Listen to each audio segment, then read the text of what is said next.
Bagaimana cara mengatur waktu antara menjadi wanita berkarir dan juga menjadi visi tiga raksa? Mengatur waktunya harus karena saya ini beranak tiga. Beranak tiga, wanita Beranak karir tiga, iya. Wanita karir, bekerja di puskesmas, kadang 24 jam harus on. Suami kerjanya di luar kota, pulangnya malam 2 hari sekali. Di rumah sendiri dengan 3 anak. Ya kita harus benar-benar memanage waktu ya. Jadi kapan saatnya pagi kita harus mengurus rumah tangga, kapan saatnya siang kita harus mengurus kerjaan kantor, dan kapan saatnya malam itu kita harus produktif di bisnis lain. Ya ini bisnis yang saya tekuni adalah bisnis tiga raksa. Bisnis, insya Allah bisnis satu-satunya yang saya tekuni sampai saat ini, paling lama dan terlama, bisnis tiga raksa. Apa alasannya? Betah sekali di sini.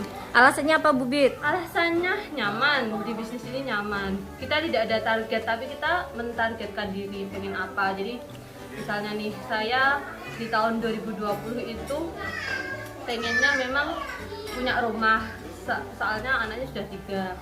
Kalau hidup di Polindes itu sudah terlalu sempit, jadi harus berusaha gimana caranya punya rumah.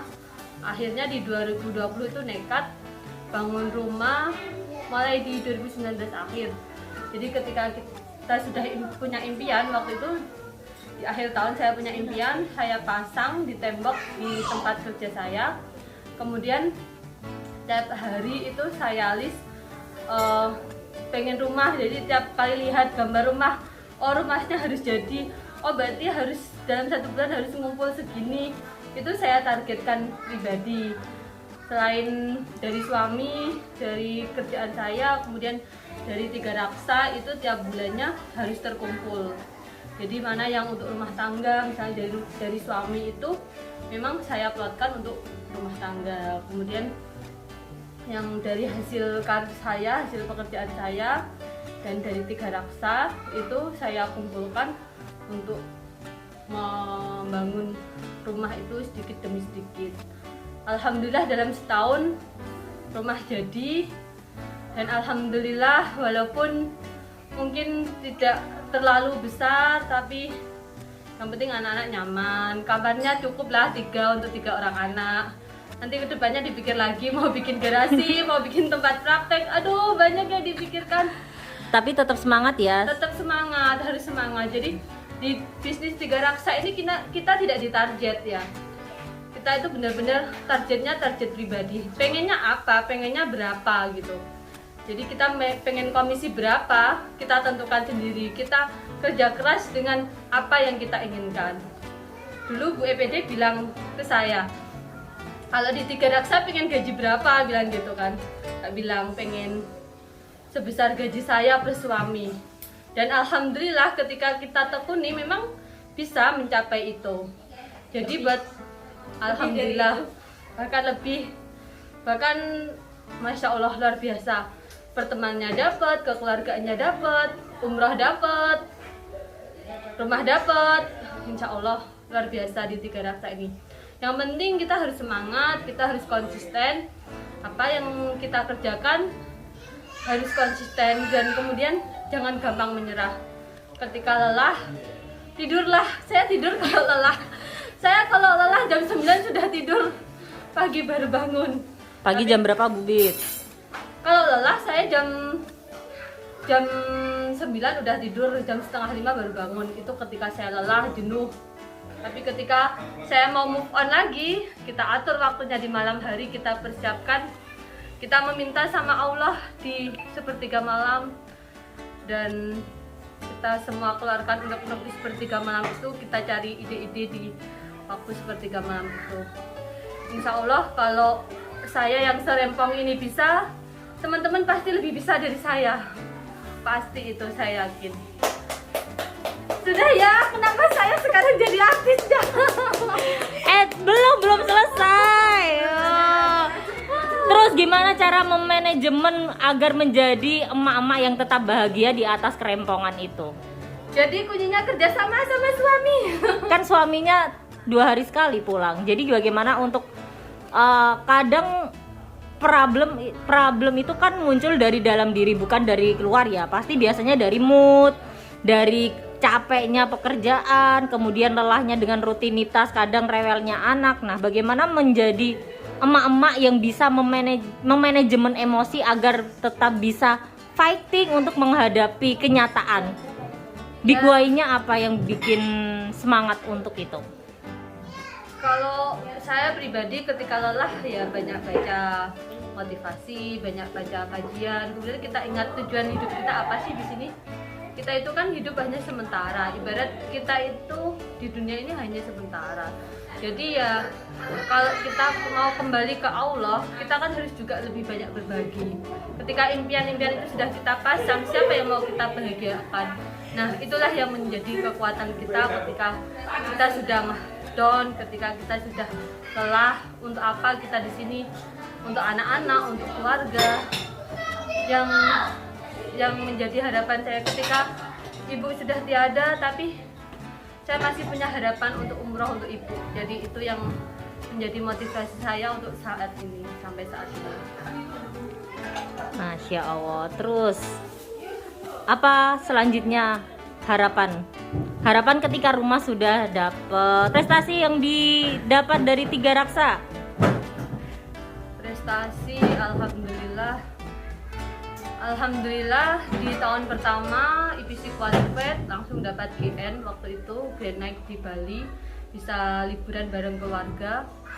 Kemudian di tahun kedua alhamdulillah dapat Grand Night di Jakarta dan umroh bersama suami. Tahun ketiga alhamdulillah dapat 1 tiket umroh lagi. Oh ya, dapat loyalty bonus ya. Jadi sejak awal jadi IPC tahun pertama sampai sekarang alhamdulillah dapat loyalty bonus 10 juta. Dan di tahun ini masih kejar target umroh.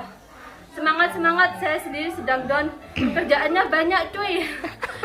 Saya ini juga bendahara. Bendahara JKN yang wow, kerjaannya Masya Allah. Kadang malam-malam suruh ngerjakan, langsung suruh setor. Nggak ngurusin hajat hidup sendiri, tapi hajat hidup orang banyak. Kalau nggak saya cairin, satu puskesmas nangis. Jadi harus semangat. Terus harapannya apa Bu Bit ke depan? Setelah dapat umroh, masih mau mengumrohkan untuk almarhumah ibu, rumah sudah dapat. Apa yang menjadi motivasi agar terus bisa tetap semangat? Ya, mau dapat satu tiket umroh lagi buat ibu, dan otomatis saya nggak bisa berangkat sendiri, harus sama suami. Jadi harus dapat 2 tiket umroh untuk tahun ini. Kemudian keluarga saya, rumah yang mungkin masih perlu banyak renovasi, adik-adik saya, mereka yang harus saya bahagiakan, mereka yang harus saya rangkul ketika ibu sudah tiada. Karena bagaimanapun mereka juga harapan saya harus bisa membahagiakan mereka. Jadi tetap semangat ya Bu Bit ya. Semangat, teman-teman pasti bisa. Jadi lewat berbisnis dari Wasilah 3 Raksa, insya Allah bisa membantu untuk teman-teman tetap produktif di rumah dan tetap membahagiakan keluarga, membahagiakan suami, membahagiakan anak-anak dengan produk-produk kita.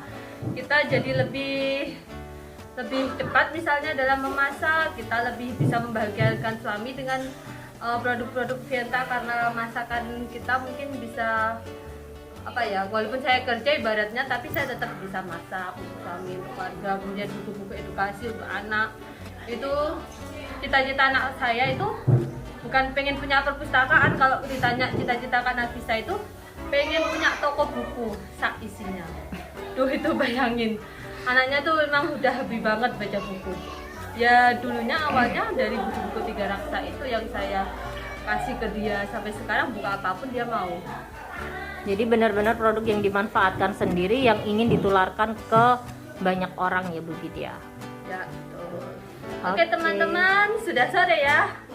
Dadah. Assalamualaikum.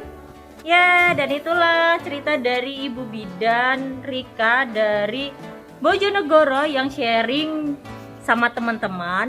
Jadi kalau yang PNS yang berkarir aja bisa untuk berbisnis juga lewat Wasilah 3 Raksa, tetap semangat untuk termotivasi agar bisa mewujudkan impian-impiannya. Terus kalau kita yang masih banyak alasan, yang masih banyak A, B, C, dan Z tanpa action, mau bagaimana? Karena hidup itu juga butuh untuk kita bisa membahagiakan banyak orang.